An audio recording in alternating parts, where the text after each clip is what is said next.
How's it going, YouTube? My name is Trigby, and if you read the title on today's video, you will know that I'm giving you my long-term review of the H&R Sport Springs that are on my car. Now, before we get today's video started, I have one thing to show you real quick. Well, actually it's 6 things. Alright, so the other day we saw a cat walking around in our backyard, and we followed it to where it was going. We saw that the cat was going under this tarp. Now she's not under this tarp anymore. We moved her into this shed. She has a bunch of kittens. She just had them. We're thinking they're like 2 days old because they were just born when we first found them. So, alright, now we can't keep all of those cats because we're all super allergic to cats. But if you live in the Southern California area and you would like to adopt a kitten, message me. Anyway, let's begin.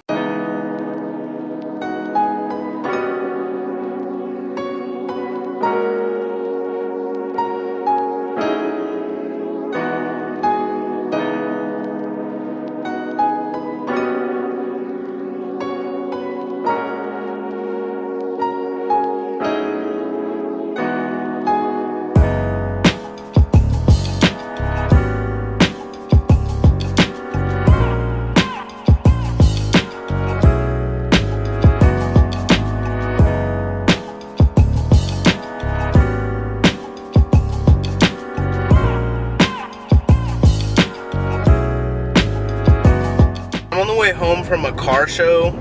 You'll see a video of it pretty soon, but I figured now would be the perfect time to tell you my likes and dislikes on these H&R Sport Springs and give you just my year-and-a-half long thoughts on these springs. So there's a couple different reasons why you would want to buy sport springs: performance and looks. But you're not going to get coilovers because you don't have money for coilovers, because who am I kidding? We're all car enthusiasts and we're all a little bit broke.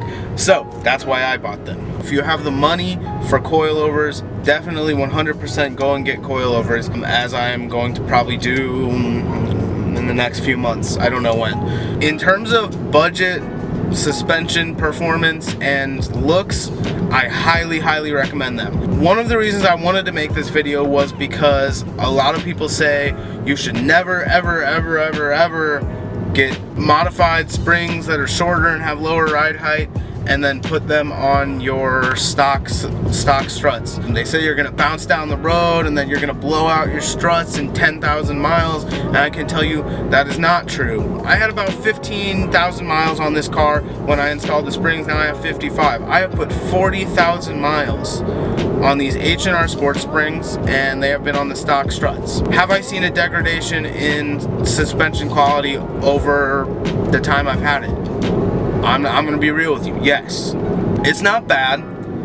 I can still deal with it. It's not something that is super uncomfortable to ride in, but I'm very surprised at the lack of degradation that I see. The dampening rate on your stock struts are going to be tuned in line with your stock springs, which are about 1.5 inches taller than these H&R Sport Springs.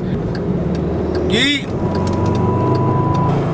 If I teach you anything, don't talk to cameras when you drive. 90% of the driving this car sees is through windy mountain roads, and it handles corners amazingly. It drops the suspension height about 1.5 inches from stock. It looks a little better, it handles a lot better.